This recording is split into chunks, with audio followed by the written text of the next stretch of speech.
Hi, my name's Phil. I like talking about politics, and in this video I'd like to discuss how the government's next attempt at levelling up, as they call it, will fail because they are essentially just using the policy to enrich themselves and use taxpayer money to bribe voters ahead of important elections. But first, if you'd like to be notified of daily news and politics, please subscribe to the channel and click the bell notification icon. So, Boris Johnson's general election promises not going very well, are they? His central policy was to get Brexit done. Over a year later, Brexit is so far from being done that he's had to make an unelected bureaucrat a Brexit minister and has signed a deal that means Brexit negotiations will continue for years to come. In fact, so rapidly are those negotiations and moves taking place that it's newsworthy on an almost daily basis. Well beyond the date of the next general election in 2024, we're still going to be discussing how Brexit is going to change next week. But another key promise was to level up areas of the country left behind by the Conservatives' time in power up to that point. Of course, he blamed Labour, but he is often confused, our Prime Minister. He seems to have forgotten that it's the Conservatives that have been in power for the previous 10 years.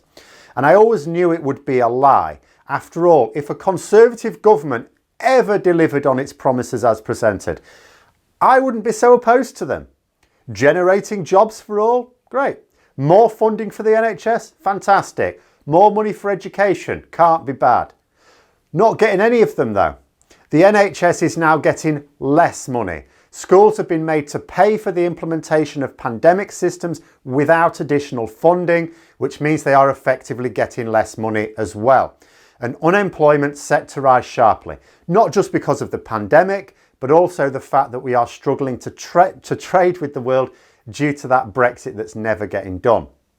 But the latest scheme to level up the country was a towns fund to help regenerate 101 of the most deprived areas of England. An announcement was made this week for the allocation to 45 of those towns.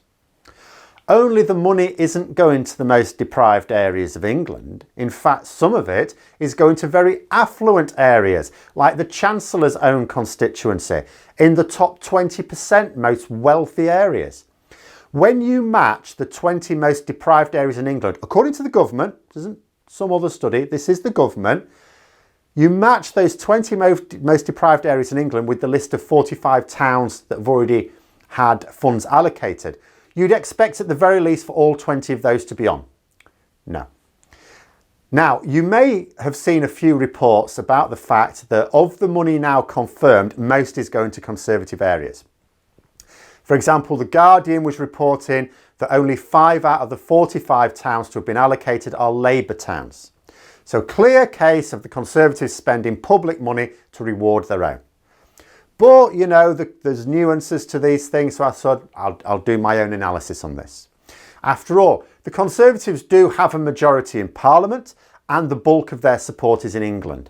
So, of course, they have the majority, the significant majority of seats in England. It would not be unreasonable, therefore, for the majority of towns on the list to be Conservative towns.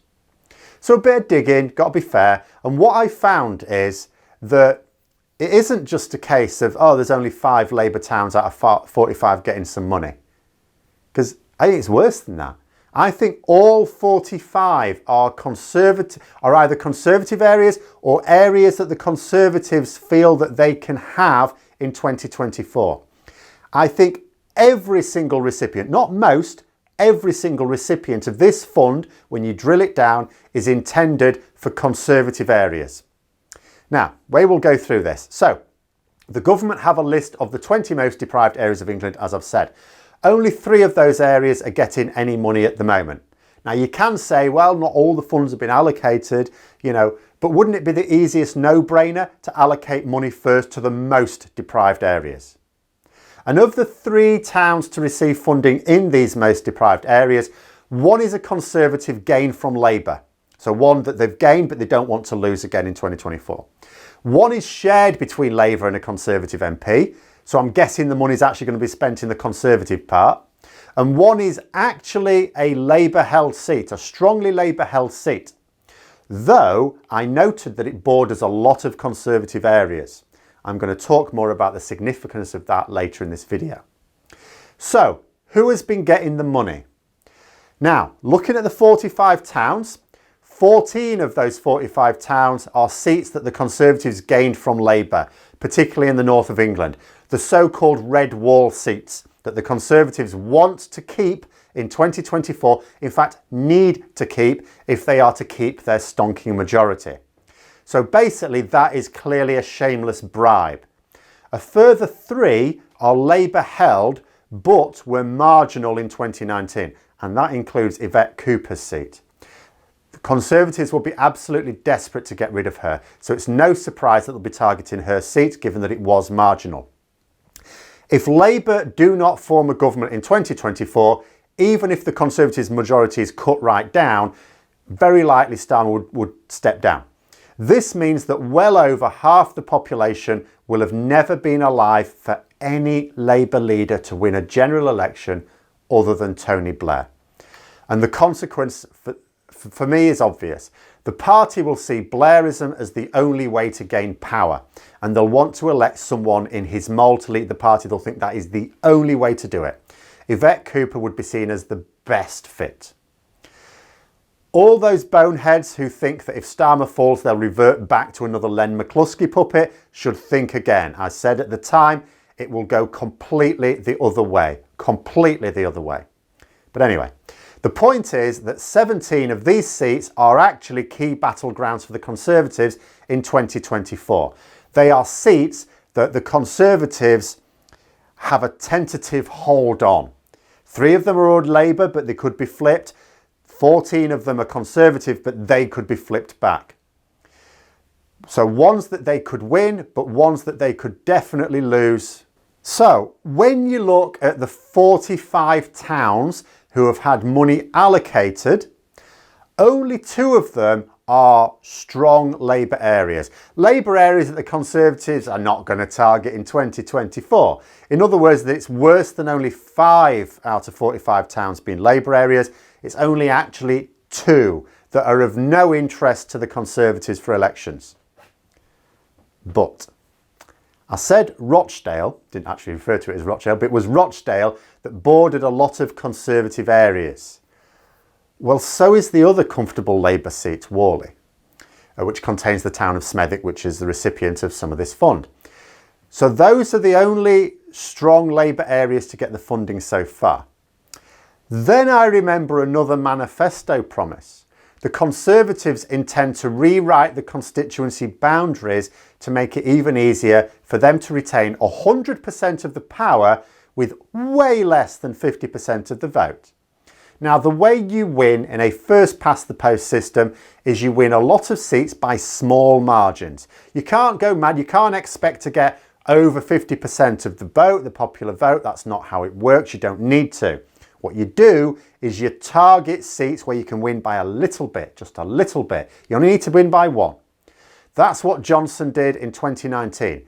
He didn't get very many more votes than Theresa May did in 2017. She lost her majority. Johnson got a huge majority. What his team did was to target seats better. Winning by a large margin is nice for the individual MP because they're now in a safe seat, but it doesn't help the party. The gerrymandering will inevitably ring-fence strong Labour areas into fewer constituencies. So you'll get Labour MPs that will be on stonking majorities. Oh yeah, job for life. But then they'll create a lot of other areas that are tighter battlegrounds. And sure, they'll lose some of them, but it'll be designed so that they'll win more. So 2 currently comfortable Labour areas, like I said, they're surrounded, not completely on all sides, but they border a lot of Conservative areas. Those would be prime candidates for some redrawing of the boundary lines. Because the thing is that we're looking at this according to the current constituency boundaries. But we know that they're changing. And I would imagine that the Conservatives will change them as late as possible to disrupt Labour's campaign plans.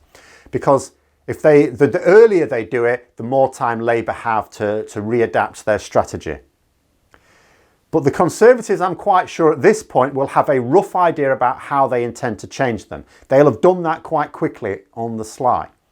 So from the Conservatives' point of view, this money allocated will be entirely going to Conservative areas or intended Conservative areas come 2024. So in summary, the towns mentioned almost exclusively miss out the most deprived towns in England. Yes, 56 towns are yet to be allocated, but there are towns on this list that are some of the richest in the country. So we know it's not just going to be a case of when it's all been done, it's definitely the 101 most deprived towns. That's clearly not the case. This fund is being billed as targeted at deprived areas, clearly not if wealthy areas are included. The list includes many marginal constituency, classic pork barrel techniques of the like that the Conservatives used before the 2019 general election. Pump a little bit of money into a few projects, get a few things started just before an election. Oh, there you go. You know, yeah, it's been rough on you, but the green shoots are there. You know, only our government. Look at the work that started here. And it won't have any lasting impact. You achieve two things by doing this. One, it's another great way to give private contracts to your mates and donors. Two, you make people in an area think that they're getting some attention. Oh yeah, it's all right now. Yeah, it's coming good. We'll give them another chance. By the time they realise it's not making any difference to them, the election's over. And then you pull the same trick in a few years and they'll fall for it all over again. Classic gaslighting. So when you are left with only 2 out of 45 towns that look to be comfortably Labour, but no, because I think that money will be spent in areas that the Conservatives intend to be part of redrawn constituency lines in 2024. So there we are. I think this is money, not only 5 out of 45 going to Labour areas. I think this is 100% allocated to either Conservative areas or key Conservative target areas. But those are my thoughts. Let me know yours in the comments below. Hope you found the video interesting. If you did, don't forget to click the like button. And if you'd like to support the channel further, please also click the Patreon link for details. And until next time, I'll see you later.